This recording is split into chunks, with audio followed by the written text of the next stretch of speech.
Hello, what's up? Welcome to my YouTube channel at Teach Crest. I'm your host Ruth Keribo. I want to look at how to prepare lesson plans, also known as session plans or teaching plans. So this is a very necessary aid, and you can make it using reflective approach. You can as well as write one using flashcards.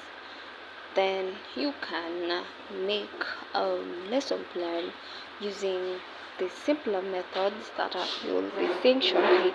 But basically, they are administrative details like uh, the name of the school, the class, the year, the name of the teacher, etc. Then you get to know about different ways in which they're formed. Like, we have the introduction, where basically we do greetings, set induction, and review of previous information. Then on the body, that's where the lesson development is. So you get to write it perhaps in stages, what to be done. So some lesson plans are learner-centered, some are teacher-centered, like the ones that have flashcards. Mostly they are teacher-centered, but the most recommended one, especially for your teaching practice or regular practice, is to have a learner-centered approach. The heuristic method. So you're expected to use a lesson plan that is learner centered. So even on the objectives, you get to write objectives that are centered at the children. For example, at the end of the lesson, the learner should be able to list or name various animals. On the conclusion part, you get to write review of the lesson, like summary of the lesson. You get to give them what was question. They get to ask questions, perhaps the activities. They can get to highlight the exams. You can give them assignment and give them what the next lesson will be to ensure continuity of the lesson, right? We can also get to see that attached are samples of my lesson plan. So we have the institution there, which was my alma mater, Segeta University. We have my name, the name of the teacher. You write your registration number, institution or school, that is where you're teaching, in the formal level. Then the subject was geography, that is the teaching area. Then the topic was weather, the subtopic was measuring humidity and rainfall. The week was 3, the lesson number 3. Then the date was that one. It was 27th October 2021. Then it was running from 12:40 to 1:20. The objectives here I've written. By the end of the lesson, the learner should be able to name instruments used to measure humidity and rainfall. Number 2, explain the working of the instruments with the aid of diagrams. Number 3, calculate relative humidity, mean annual rainfall. Then on the time, the first 5 minutes were for introduction, so there was review of the previous lesson.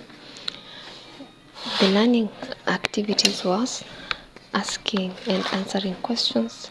The resource material was KLV Geography Students Book 1, a certain page, let's say page 5. Then we have lesson development, so you can decide to split maybe into 15 minutes, because they're usually 40 minutes long, or alternatively you write all the total minutes 30 here. So stage 1, or the first stage, was measuring humidity.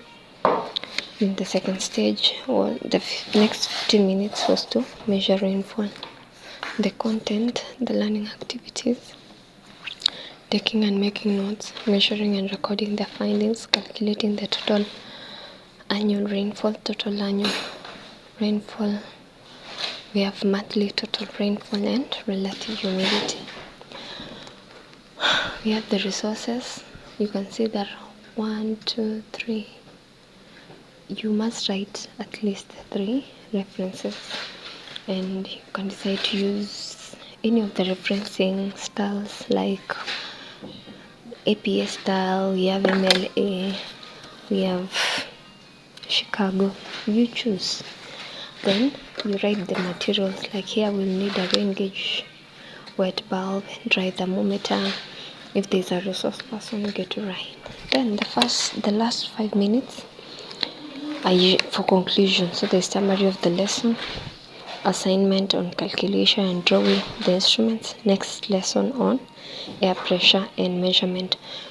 To ensure this continuity of your work, you must write what the next lesson shall be on, so that students might get to revise more on the same. Then what the activities they can do is to highlight key points, noting the assignments. Yes. Ensure continuity, you have to do the same. Then you write the reference book.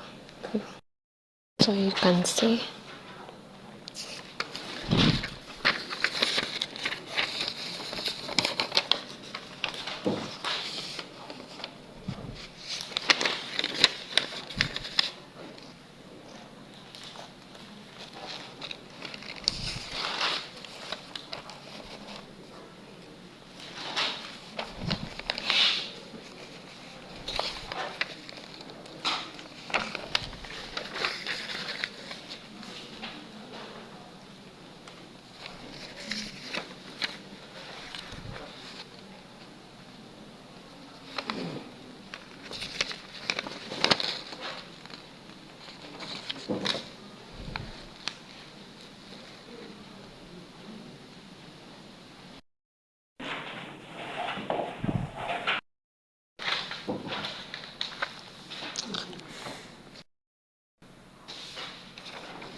you can use a whiteout.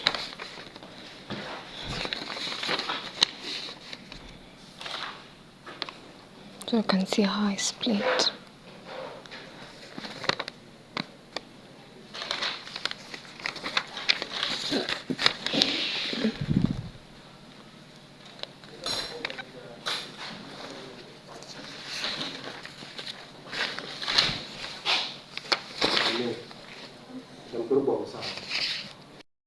This is incomplete.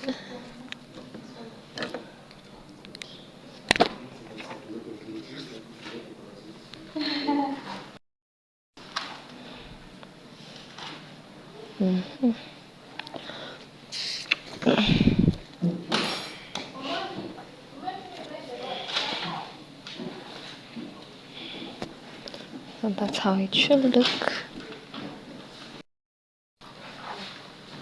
So you can have a lesson plan book to compile all your lesson plans, or you use a file, or those booklets that have duplicates.